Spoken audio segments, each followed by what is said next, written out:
Ok, vamos a comenzar con nuestro séptimo y último laboratorio correspondiente al ensayo de CBR. Bueno, el ensayo denominado CBR por su sigla en inglés, el California Bearing Radio o razón de soporte de California, es simplemente un ensayo que mide la penetración de un pistón a una muestra de suelo preparado en su humedad óptima. Recuerden que la humedad óptima lo vimos en el laboratorio pasado, entonces para poder determinar dicha humedad óptima hay que hacer el ensayo Proctor. Entonces dice, se entiende que el suelo está ensayado en esta condición de densidad máxima. Dijimos que siempre va a estar relacionado tanto la humedad óptima como su densidad máxima. Por lo tanto, para conocer dicha información es estrictamente necesario realizar el ensayo de Proctor. Siempre entonces que nos piden en el laboratorio a hacer un CBR, obviamente también hay que tener consideración de realizar el Proctor previamente a la misma muestra de suelo. La aplicabilidad de este ensayo es fundamentalmente en diseño de carretera, ya que el ensayo mide la resistencia al esfuerzo cortante. O en otras palabras, representa la aplicación de los esfuerzos provocados por las ruedas de los automóviles sobre el terreno. Dependiendo del valor CBR, vamos a ver si es que efectivamente es un buen suelo para una base, una subbase, etc. Entonces, por definición, el CBR de un suelo es una carga unitaria correspondiente a 0,2 pulgadas o 5,08 milímetros de penetración de un pistón de área de 3 pulgadas al cuadrado o 19,4 centímetros cuadrados y una velocidad de 0,05 pulgadas por minuto. Y si eso lo traducimos a milímetros, sería 1,27 por minuto. En una muestra de suelo compactada, la condición de humedad más desfavorable. O sea, en este caso se va a considerar una inmersión de cierta cantidad de días, expresada en porcentaje con su respectivo valor estándar. El CBR no es constante para cada tipo de suelo. O sea, si se encuentra una arena, no todas las arenas van a tener el mismo CBR. Si tengo un limo, no todos los limos van a tener el mismo CBR. A eso se refiere ese comentario. Dice, nota número 1, el CBR 100% equivale a una grava chancada que representa una mejor tensión asociada y equivale a 10,3 megapascales. O sea, en otras palabras, estamos diciendo que si un suelo tiene 10,3 megapascales, si resiste eso, según los parámetros del laboratorio, vamos a decir que ese suelo tiene un CBR 100%. Pero, por ejemplo, si yo aquí tuviese, no sé, un valor mayor a 10,3, eso no correspondería a dicha relación a un valor mayor a un 100%. Supongamos que este fuese 10,5 megapascales.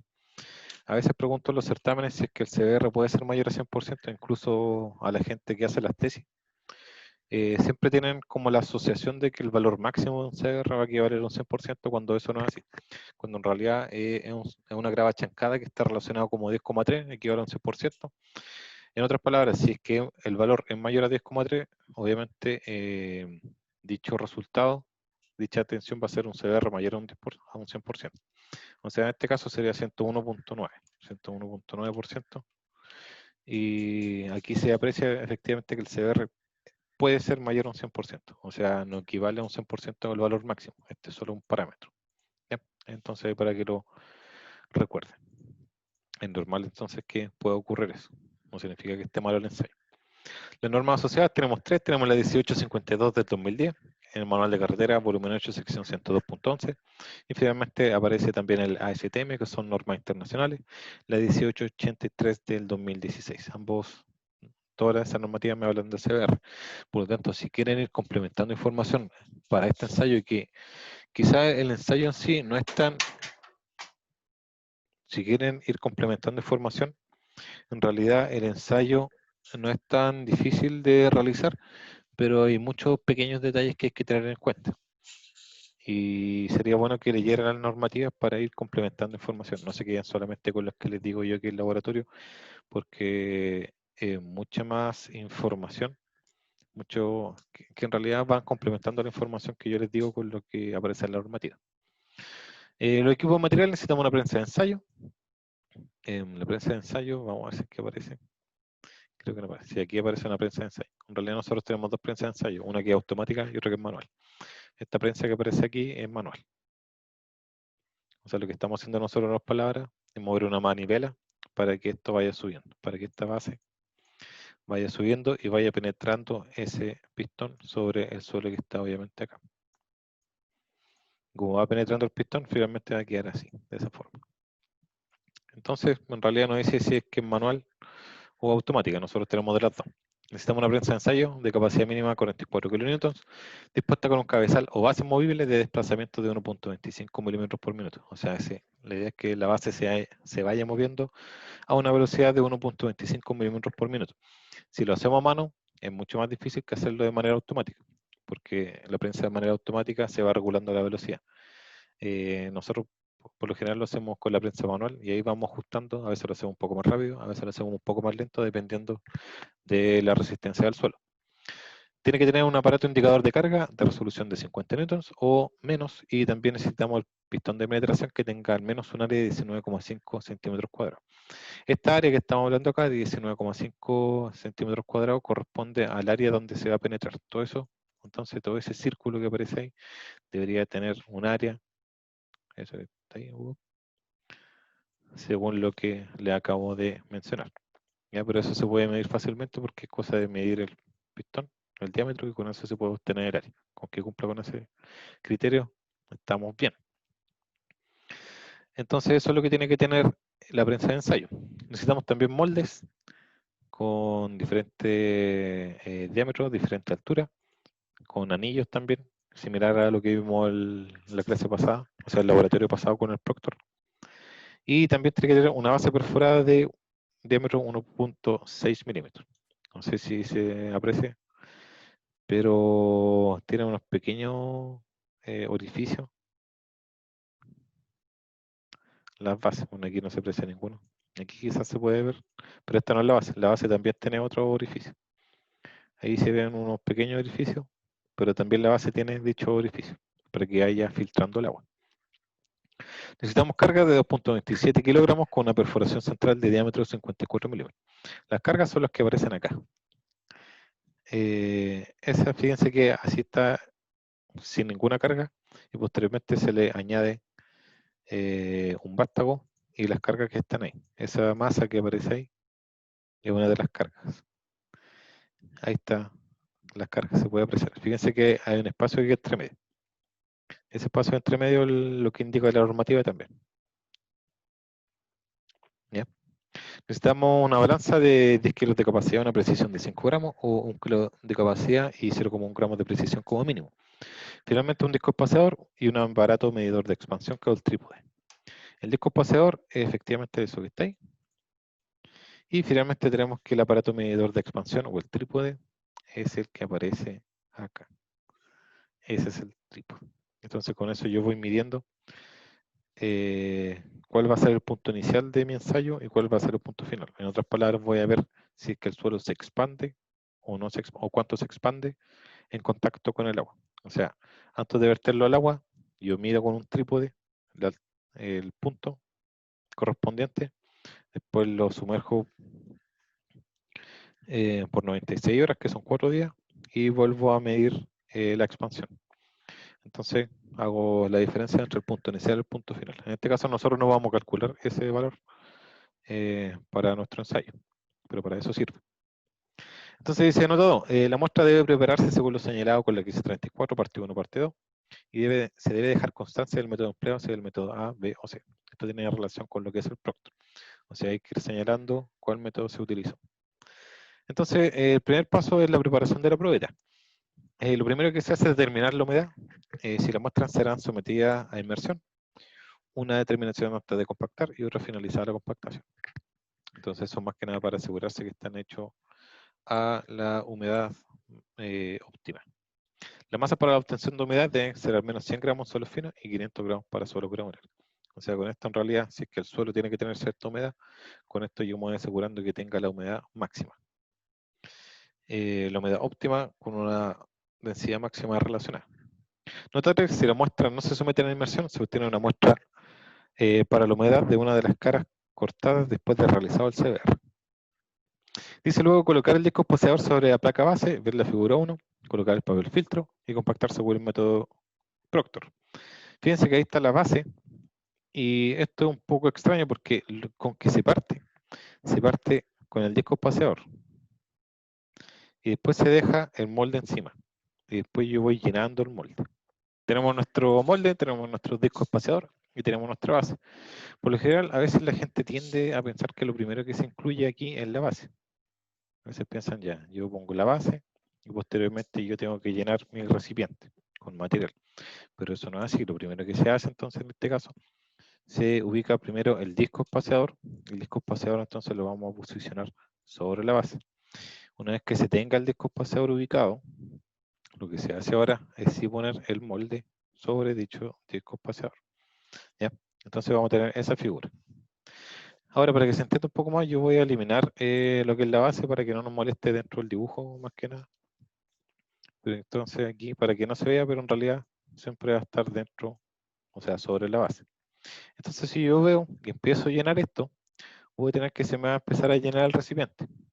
Yo, como les digo, voy a empezar a llenar el material. Y aquí entonces todo esto se va a ir llenando con material. Con suelo, con suelo, con suelo. Ahora, si nosotros consideramos todo el recipiente, fíjense que la parte de abajo no se va a llenar con suelo porque ahí está el disco espaciador. Entonces, ¿qué va a pasar? Una vez que yo elimine el disco espaciador, yo lo retiro. Fíjense que lo que estoy haciendo es retirarlo y lo que me va a quedar aquí va a quedar un espacio en blanco. O sea, aquí yo no voy a tener material. ¿Qué pasa? Si yo esto lo giro, lo que vamos a hacer ahora entonces, vamos a girarlo un poco. Esto yo lo giro, si es que lo dejo al revés, ¿qué va a pasar? Me va a quedar la parte de arriba, me va a quedar sin material y todo esto va a estar lleno. O sea, esto se llena solamente para que después se dé vuelta. Y por eso es que aparece esta imagen. Ahí está, fíjense, el disco espaciador. Posteriormente, aquí se extrajo ya el material, pero aquí abajo eso está con un espacio en blanco. O sea, no hay nada, porque ahí estaba el disco espaciador. Por eso es que después cuando este se vuelve a girar, este molde se gira, queda con un espacio aquí arriba. Y ese espacio que está aquí arriba se llena con lo que es el vástago que está ahí y con la sobrecarga. Entonces yo necesito cargar el material, cargar el suelo, y ¿cómo lo hago? Con el disco espaciador que está en la base. Entonces esto lo dejo encima del disco espaciador, lo lleno, después saco el disco espaciador, lo giro y agrego lo que son la sobrecarga y el vástago. Ese es como el paso a paso que se tiene que realizar. Entonces se tiene que realizar 3 moldes con distinta energía de compactación. Con tal que la densidad en la cual se desee determinar la razón de soporte quede entre las densidades de 2 probetas. Generalmente y normativamente se utilizan 56 golpes por capa, 25 golpes por capa y 10 golpes por capa. O sea, vamos a tener 3 moldes distintos. Y esos 3 moldes nosotros vamos a hallar para el CDR. Dice, retirar el collar de extensión y enrasar cuidadosamente. Sacar la muestra y pesar con el molde. Registrar aproximadamente a 1 gramo. Dice el siguiente paso, determinar la densidad de la muestra antes de la inmersión aproximado a 0.01 gramos centímetros cúbicos o 10 kilogramos metros cúbicos. Esto según la normativa. Colocar el papel filtro sobre la placa base perforada, invertir el molde y fijarlo en una base metálica. Colocar el vástago, esto es lo que le acabo de mencionar, que aparece en las figuras 3, 4 y 5. Junto a las cargas en el agua. Tomar mediciones iniciales para la expansión durante 96 horas. O sea, una vez que yo esto lo giro, está el vástago, yo voy con el trípode voy midiendo el punto 1 y posteriormente veo pasadas las 96 horas, con el trípode veo cuánto fue lo que se expandió. También se determina la densidad de la muestra después de la inmersión, y aquí ya parte el ensayo en sí. Dice nota 4, la normativa chilena hace mención al procedimiento de la utilización de una prensa manual, en la que señala diversas consideraciones para la correcta realización. En el laboratorio se puede utilizar una prensa manual o automática para el ensayo. Obviamente se recomienda esta última debido a que corrige todas las velocidades y deformaciones. Y también porque considera mucho más datos de los que aparecen normativamente. Normativamente yo tengo que medir todas estas deformaciones, que sería 1, 2, 3, 4, 5, 6, 7, 8, 9, 10, 11. Yo tengo que medir 11 datos. Pero cuando se hace con la prensa manual, automática, se registra como más de 10.000 valores. No se ajusta solamente a estos 11, porque toma muchas más consideraciones. Dice, para hacer el ensayo entonces se retira el vástago después de las 96 horas, recuerden, o sea, después de 4 días se hace este paso. Se retira el vástago, más no la sobrecarga. O sea, yo retiro solamente el vástago y las cargas van a quedar. Aquí no se alcanza a apreciar, pero aquí está solamente con la sobrecarga. Considerando que el pistón se halle en el espacio de la carga. Aplicar carga de manera que la velocidad de penetración sea de 1.25 milímetros por minuto. Registrar la carga en la penetración siguiente. O sea, yo tengo, más que nada lo que se va a hacer, lo que vamos a hacer acá es una curva de tensión de formación. Y la deformación es lo que aparece acá. Y la tensión va a ser lo que me entregue la prensa. O sea, para los 0.63 el pistón va a penetrar 0.63 milímetros y yo necesito una carga para poder penetrar el pistón 0.63 milímetros. Posteriormente yo voy a hacer lo mismo para cada uno de estos pasos. Yo voy a necesitar penetrar el pistón 1.25 milímetros y yo voy a registrar cuánto es la carga que se requiere para poder penetrar 1.25. Obviamente, como yo necesito ir penetrando más el suelo, yo no voy a necesitar más tensión asociada, así que todos estos valores deben ir aumentando. Ahora, recuerden también que nosotros tenemos tres moldes. Vamos a tener un molde de compactación de 10 golpes por capa, 25 golpes por capa y 56 golpes por capa. Eso también va a estar relacionado. Como el más suelto va a ser el que esté compactado con 10 golpes por capa, los resultados van a ser más bajos. Después van a venir los resultados de tensión del 25 y finalmente el de 56, que es el que está más compacto y obviamente al pistón le va a costar más energía poder penetrar ese tipo de suelo. Dice, finalizado el ensayo, extraer la muestra para obtener la humedad. Entonces aquí ya tenemos el ensayo. Con ese dial que aparece ahí, yo registro cuánto es la penetración del pistón en el suelo. Y ese dial me otorga la carga asociada a dicha deformación. Y finalmente queda así el material. Fíjense que ahí está el pistón, ya penetró. Y esa altura debería ser 12,5 milímetros. Entonces esa es la superficie de la muestra ya ensayada. Ahora lo que nos interesa es calcular el CBR. Para calcular el CBR lo que nosotros vamos a hacer va a ser una curva de tensión versus deformación. Bueno, para eso yo necesito la carga en megapascales, porque obviamente es una tensión, no es una carga. Y ahí tenemos que hacer la transformación. Ahí yo les voy a enseñar cómo paso, porque en realidad es una energía que se aplica dentro de un área. Y la energía que nosotros aplicamos, no la aplicamos durante todo. Nosotros no aplicamos carga ni ahí, ni ahí, ni ahí. En ninguna de esas partes aplicamos carga. La única parte donde nosotros sí aplicamos carga fue efectivamente donde está el pistón. Así que entonces, si es que la prensa me presenta valores de carga, yo tengo que dividirlo entonces por el área del pistón para llegar finalmente a una tensión.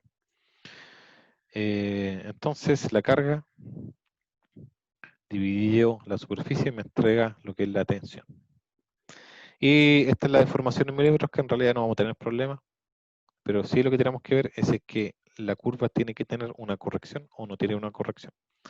Si aquí presenta solo, si no presenta ningún punto de inflexión, no sé, aquí yo tengo una curva, vamos a marcarla aquí con una cruz roja y yo tengo una con cruz, una verde aquí. La que tiene rojo, esta que aparece ahí, esa no requiere información porque no tiene ningún punto de inflexión. Pero aquí, en la verde, sí tenemos un punto de inflexión. Ahí efectivamente. Entonces lo que hay que hacer, en otras palabras, es que todos nuestros gráficos vamos a esperar que queden de esa manera. Tiene que quedar de esa manera. Si me queda así, que baja, baja y después sube, ahí yo tengo un punto de inflexión que cambia la concavidad. Y yo tengo que borrar cierta parte para que me quede de esa manera. ¿Ya? Ahí también les voy a enseñar cómo se hace eso.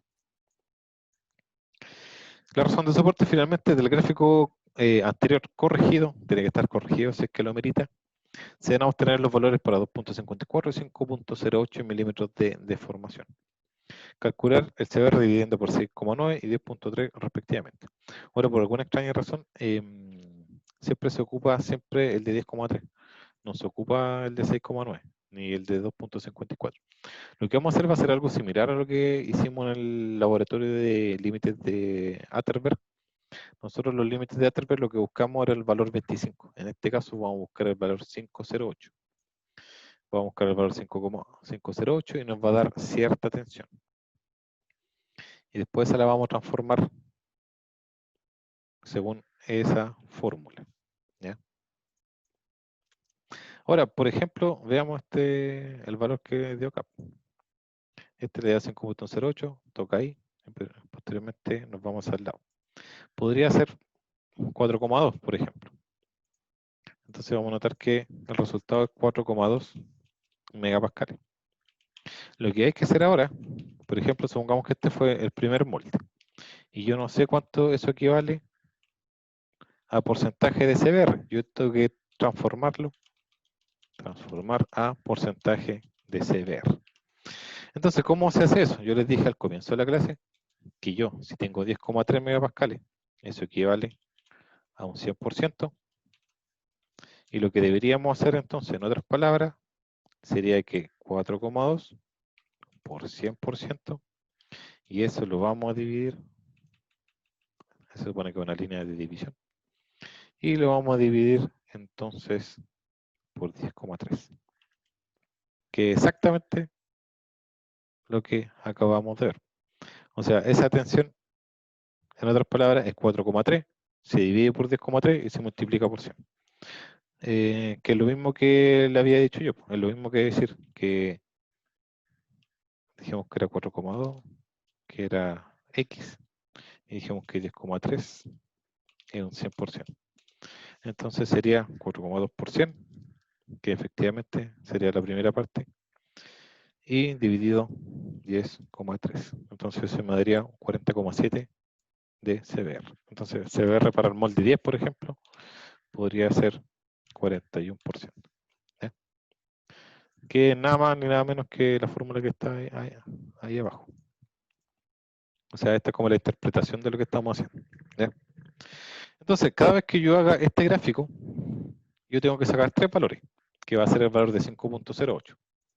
Para el molde de 10 golpes, para el molde de 25 y para el molde de 56. Yo tengo que hacerlo 3 veces y hago la transformación que les indiqué. Una vez que yo tenga esos 3 valores ya transformados, yo tengo que hacer un segundo gráfico que es el que aparece acá.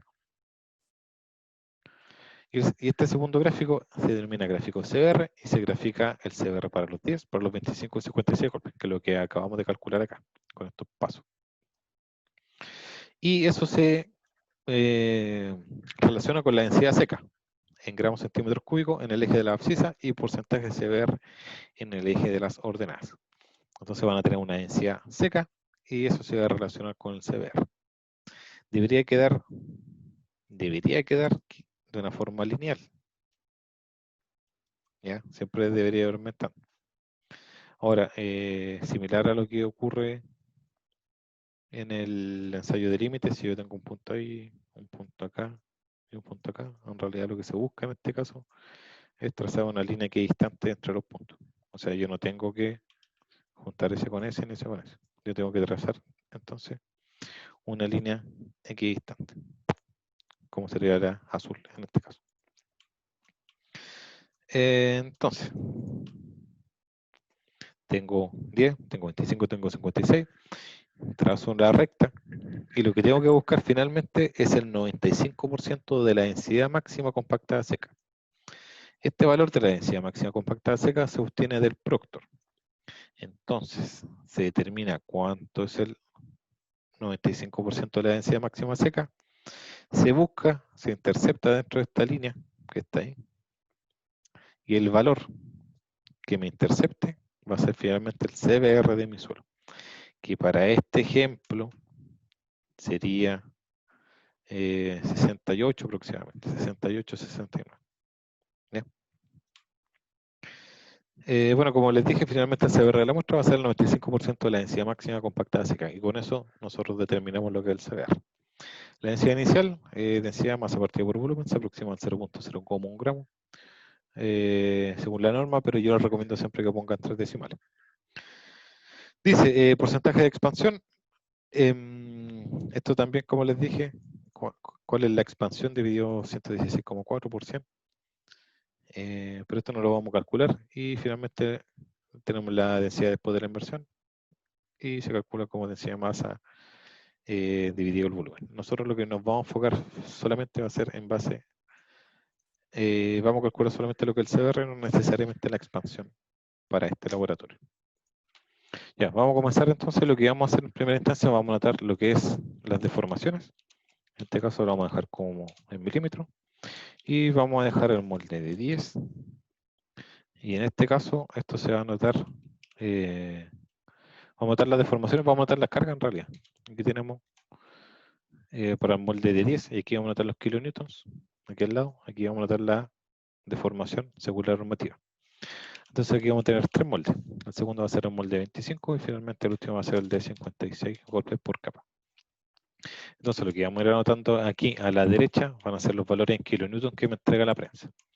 Y aquí vamos a notar las deformaciones según la normativa.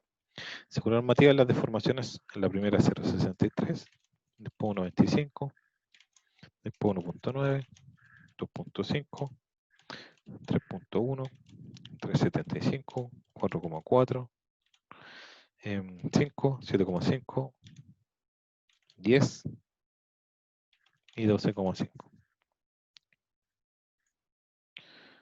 Entonces están nuestros 11 deformaciones. Las centramos, las dejamos en negrita, para acordarnos que estas son las deformaciones. Le damos formato, como siempre yo les digo, ahí ustedes ven qué formato quieren utilizar, pero esto lo vamos a dejar con un color diferente para recordarnos que estos valores nosotros no tenemos que anotar nada. Y les vamos a dar el formato correspondiente.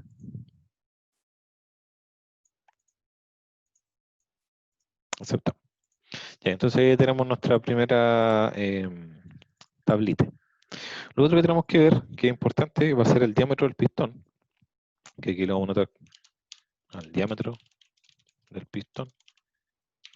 Y esto lo vamos a notar en milímetros generalmente.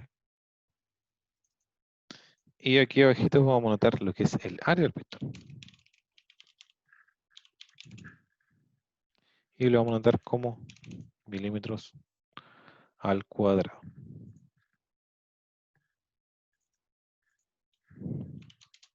¿Ya? Entonces ahí tenemos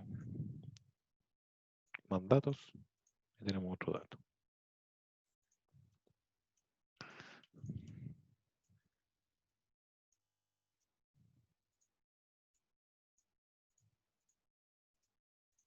Ahí está.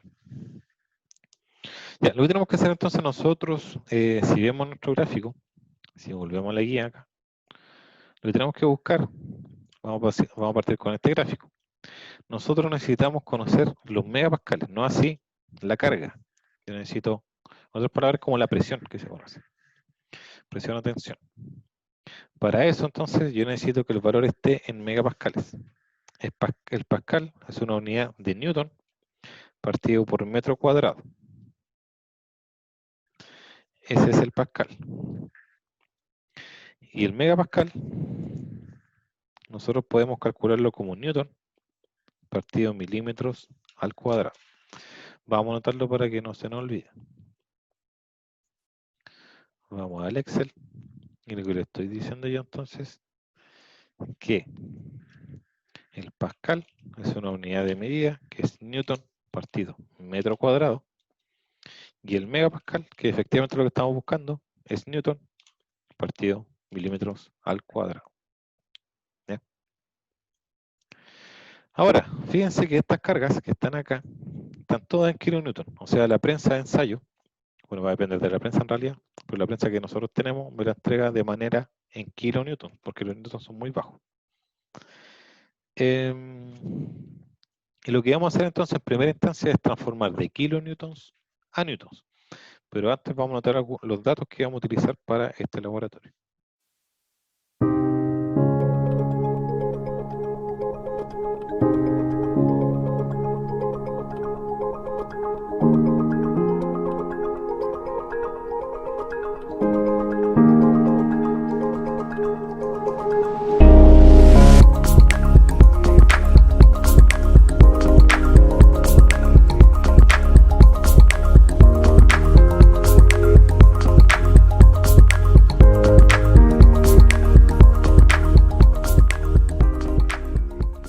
Ok, tenemos entonces nuestros valores que vamos a utilizar para nuestro ensayo.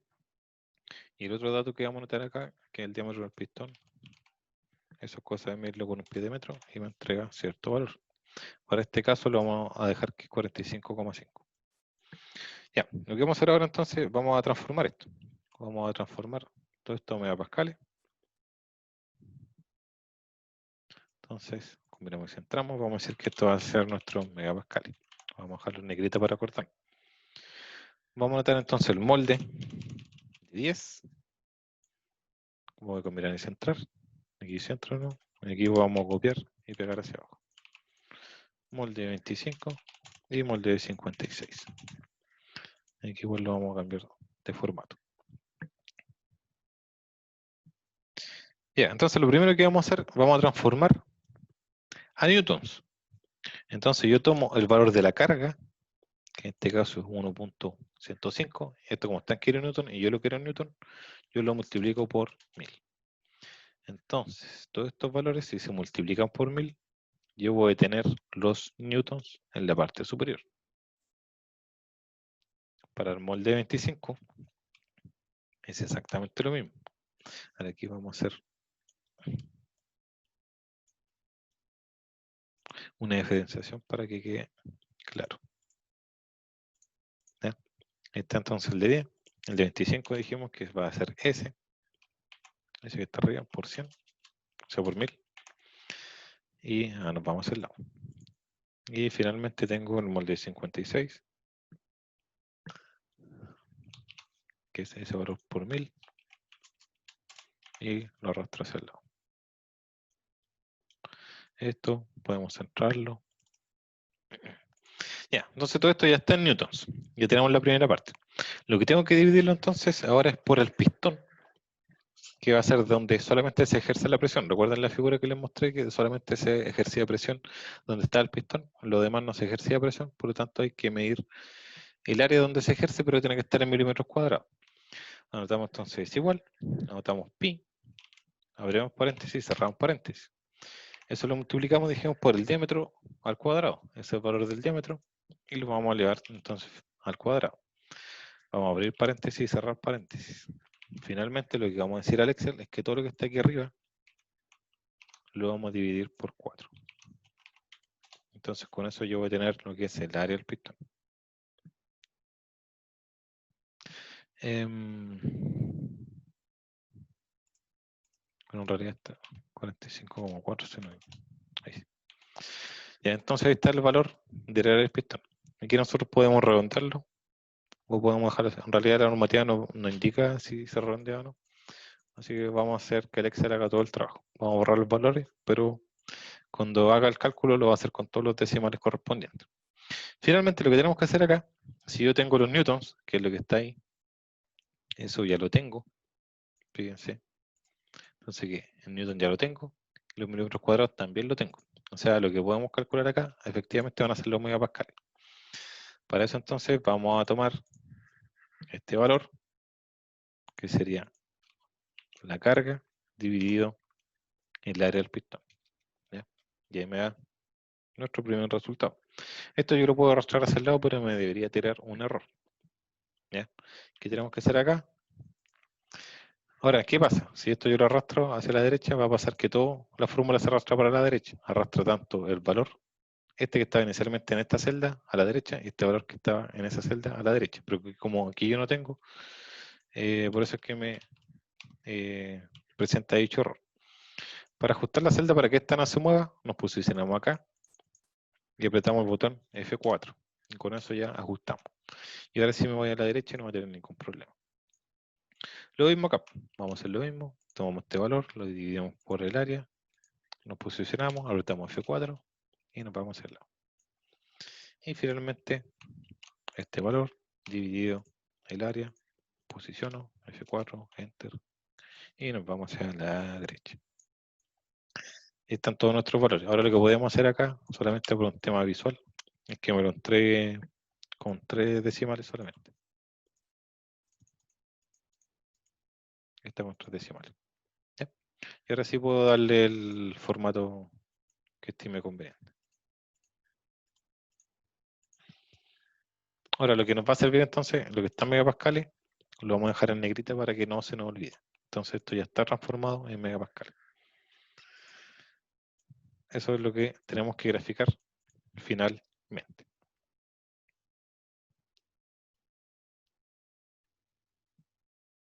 Ya, lo que vamos a hacer ahora, vamos a poner algunas celdas y vamos a hacer lo que son los gráficos.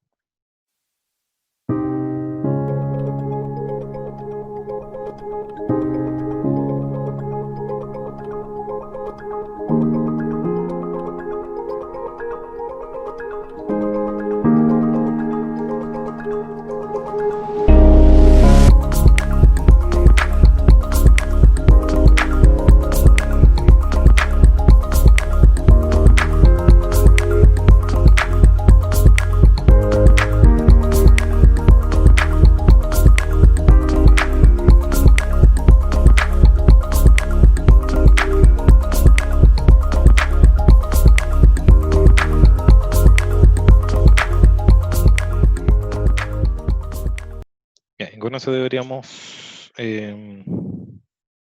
poder calcular finalmente nuestro CBR. Lo que vamos a hacer, van a ser los 3 gráficos. Para hacer los gráficos dijimos que necesitamos que en el eje X esté la deformación y en el eje Y esté la tensión. Entonces, volvemos a nuestro Excel y vamos a seleccionar nuestro gráfico. Vamos a seleccionar ese. Vamos a botar el botón derecho y vamos a seleccionar datos. Vamos a agregar datos y vamos a decir que los valores X, según el gráfico, era la deformación. La deformación es todo lo que estaba acá. Y los valores Y dijimos que iban a ser los megapascales, eso es lo que están acá, para el primer gráfico. Y tenemos nuestro primer gráfico. Entonces este va a ser CBR para el molde de 10 golpes por capa. Esto lo volvemos a replicar, pero para el caso de 25 y para el caso de 56.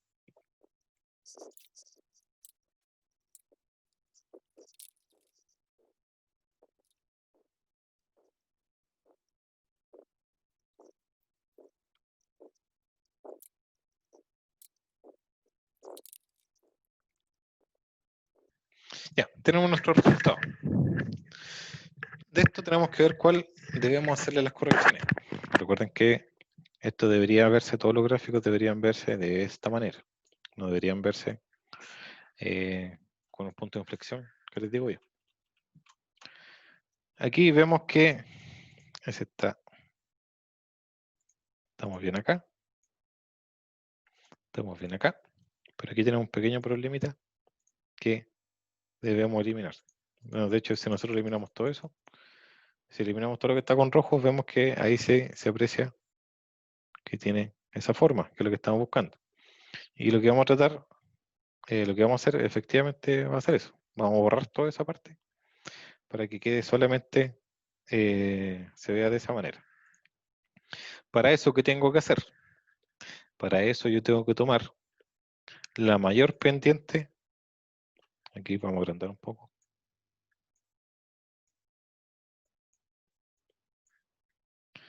Entonces lo que yo tengo que hacer acá es tomar la mayor pendiente para poder eliminar lo innecesario. Lo innecesario me refiero, yo debería, si yo elimino el punto 4, 3, 2 y 1 y veo los puntos siguientes, bueno, incluso eliminando el 1, 2 y 3, desde ese punto en adelante se ve que se comporta de la manera que yo quiero. O sea, yo podría eliminar esos puntos. Pues lo que yo tengo que hacer es corregir y ajustar mi nuevo punto. Entonces, lo que vamos a hacer acá, veamos que si yo junto estos dos puntos, a ver, vamos a insertar de alguna forma. Vamos a cambiar de color.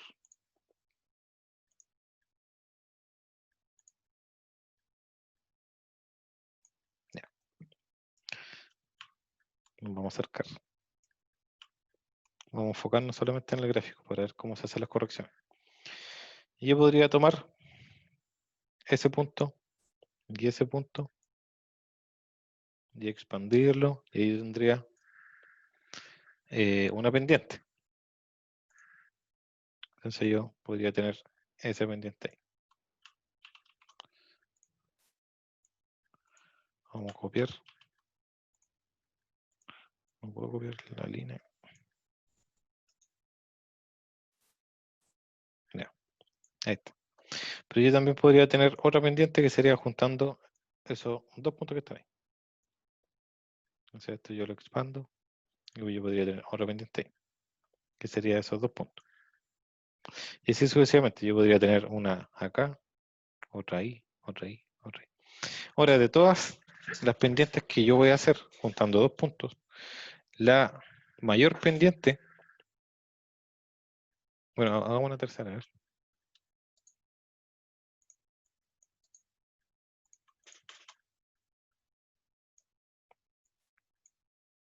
Hagamos una tercera pendiente y sería tomar esos dos puntos. Esos dos puntos, ese con ese. Yo tengo una pendiente, yo tengo otra pendiente entonces, y otra pendiente. Y así sucesivamente en realidad. La mayor pendiente, solamente observando, sería la segunda. Y eso es lo que hay que buscar. Cuando yo me refiero a la mayor pendiente de todos los puntos que están acá, ¿cuál es la mayor pendiente que se puede obtener? En este caso va a ser esa que está ahí. Entonces vamos a eliminar esa, vamos a eliminar esa y vamos a trazar esta pendiente que, como les dije, está ahí. Lo que se hace finalmente es que esa pendiente toque la base. ¿Ya? ¿Qué significa eso? Que mi nuevo cero ya no va a estar posicionado ahí. Mi cero va a estar posicionado acá ahora, donde intercepta. ¿Ya? Y como yo tengo que buscar el valor 5.08, el valor 5.08 aquí va a ser un poco complicado obtenerlo. Em,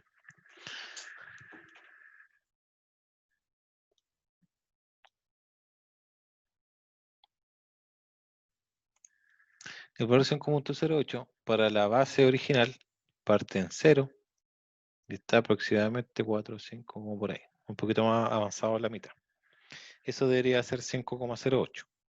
Lo vamos a dejar en verde y lo vamos a poner un poco más grueso para que se vea.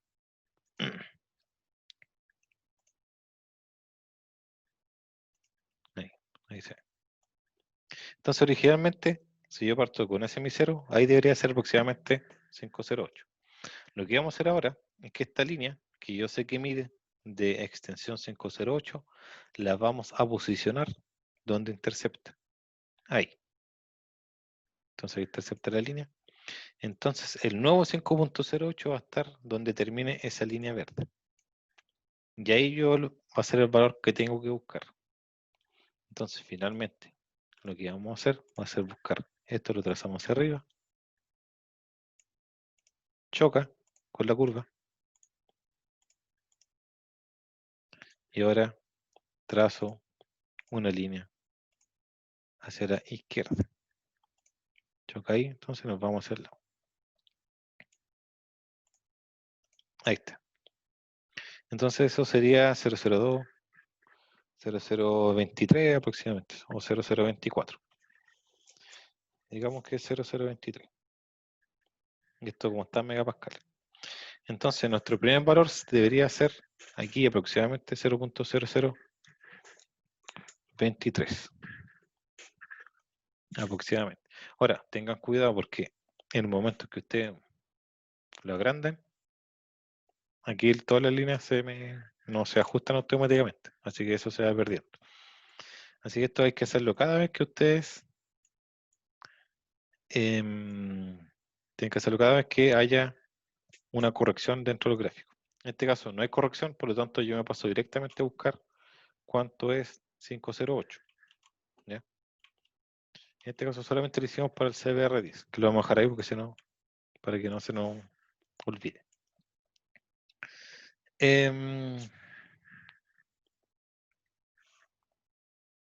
Para eso entonces dijimos que lo que vamos a hacer es anotar la tensión acá. La tensión para el primer caso dijimos que aproximadamente era 0.0023.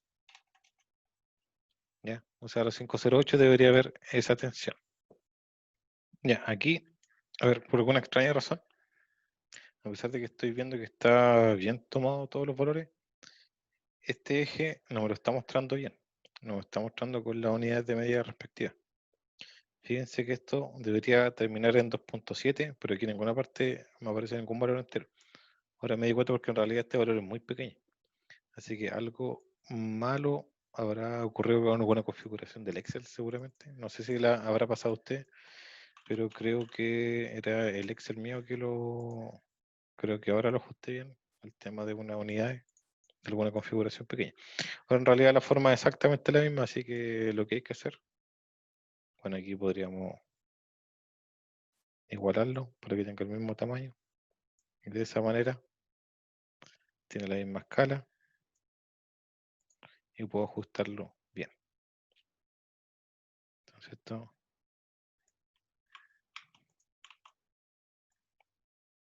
ahí, hacia abajo, y lo mismo acá.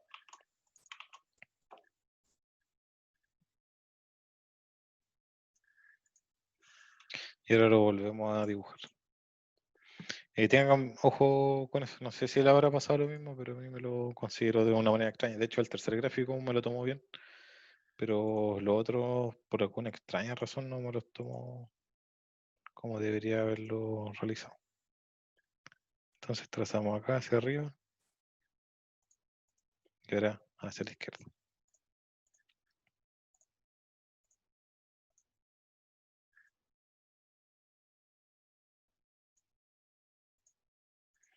Y eso sería 2.2 aproximadamente. Vamos a borrar esto y lo vamos a dejar con eso ahí. Y ahora sí esto 2.2. Lo que tenemos que hacer ahora es hacer lo mismo con los otros CBR.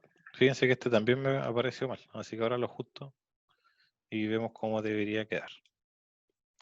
Lo mismo acá, buscamos 5.08 aproximadamente, trazamos una línea recta, vemos cuál se intercepta y para el gráfico debería ser aproximadamente 7.2, algo así. 7.3, pongámoslo, como algo aproximado. Y finalmente para la de 56, ahora, ¿en qué me figura? Aquí hay que darse cuenta, aquí tengo que buscar 5.08, se asemeja mucho a ese punto, que equivale a los 5 milímetros de deformación, por lo tanto hay que añadirle un poquito más. Por ejemplo, aquí tengo 9.99, aquí podría ser perfectamente 10, que tocan el puntito. Aquí podríamos entonces decir que esto es 10.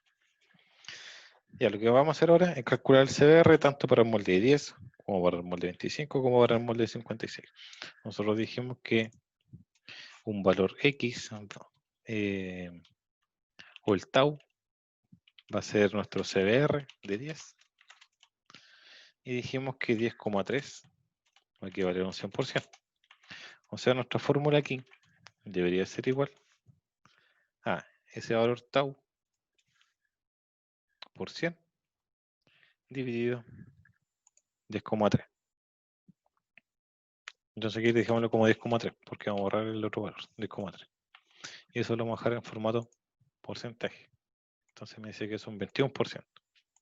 Entonces eso lo borramos y tiramos hacia abajo, 71.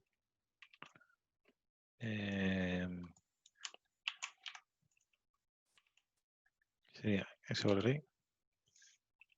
Y finalmente ese valor ahí. Ajustamos un porcentaje para que nos entregue los valores correspondientes. ¿Ya?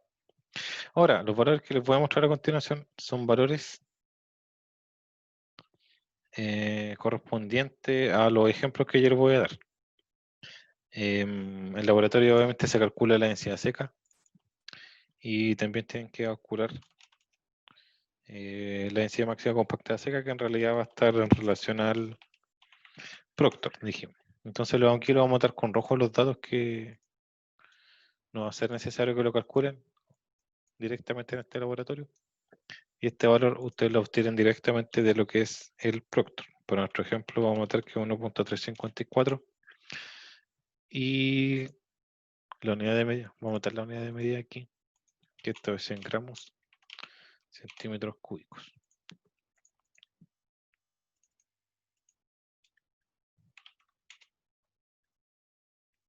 ¿Ya? Entonces lo que buscamos aquí es el 95% de la densidad máxima compacta de seca, tomamos ese valor y lo multiplicamos por 0.95. Entonces ese valor es el que tenemos que buscar nosotros. 1.2863. Bueno, vamos a borrarle un decimal. Y ese valor que tenemos que buscar lo vamos a dejar en valor color verde. Sí, dejámoslo con fondo verde para recordarnos que ese es el valor que tenemos que buscar. Ya, lo que tenemos que hacer finalmente es graficar CBR versus densidad seca. Si nosotros volvemos entonces a nuestro guía, vemos que el último tiene que ser CBR y tiene que ser la densidad seca, el CBR, con los ejes respectivos, tanto Y como X. Entonces, tomamos los valores, estos están acá, insertamos y hacemos el gráfico correspondiente. CBR. Ya, pero aquí lo tomo al revés. Porque aquí abajo debería estar la densidad seca. Entonces seleccionamos datos, modificamos. El valor X dijimos que iba a ser la densidad seca. Y el valor Y va a ser CBR.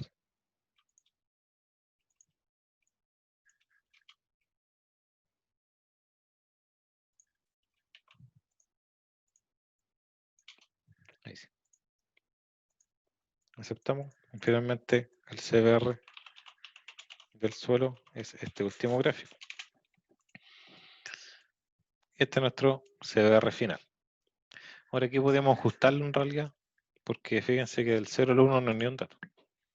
Hago clic acá y lo vamos a ajustar entonces para que nos muestre solamente lo que nos interesa. Aquí que parta del 1, para que sea mucho mejor. Ya, finalmente este es el CBR del suelo. Podemos cambiarle incluso de forma acá, para acordarnos que esto es lo que estamos buscando. Podemos dejarlo, no sé, ahí vean ustedes el color que quieran, que estimen conveniente, pero lo vamos a dejar de un color diferente para acordarnos que este es el CBR final del material. Y lo que hay que buscar entonces es el valor 1.286. Buscamos en el último gráfico, dicho valor, 1.286 debería estar aproximadamente como por ahí. Vamos a trazar una línea entonces y le vamos a cambiar de color. Le vamos a dejar de color rojo.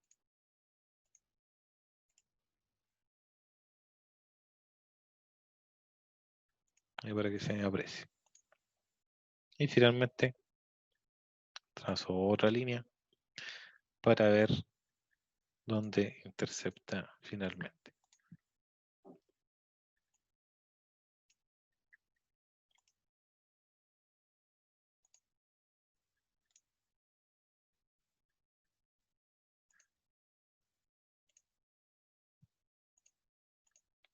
Y entonces eso es aproximadamente 50. O sea, podemos hacer suma acá. Y un poquito menos incluso. Puede ser 47. ¿Ya? Entonces finalmente el CBR, no sé, vamos a poner acá CBR del suelo.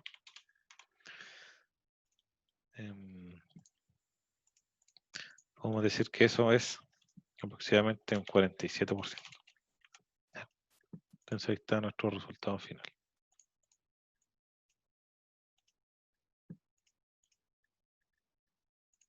¿Ya? Y ahí tenemos entonces el resultado.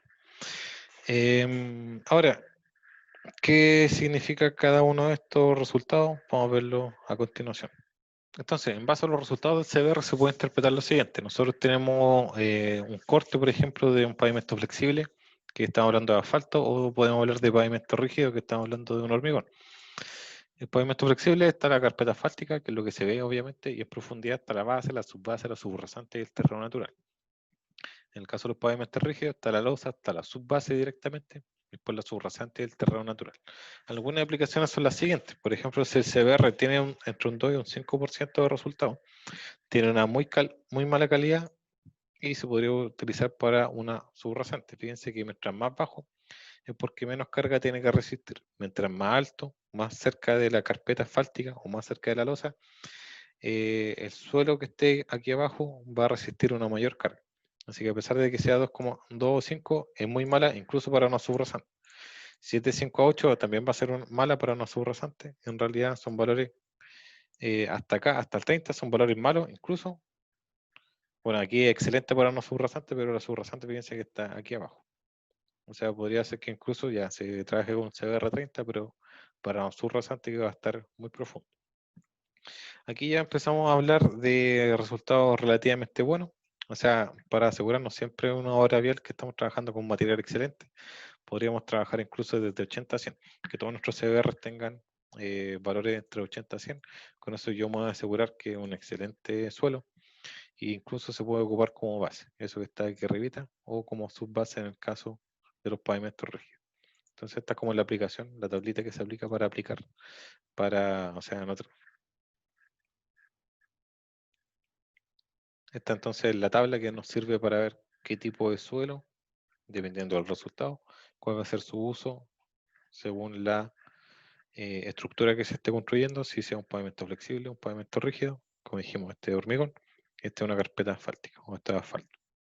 Entonces con eso también pueden interpretar los resultados que les dé en el laboratorio. Entonces con esto finalizamos lo que son los 7 laboratorios y finalizamos entonces con los ensayos respectivos a mecánica de suelos de este semestre.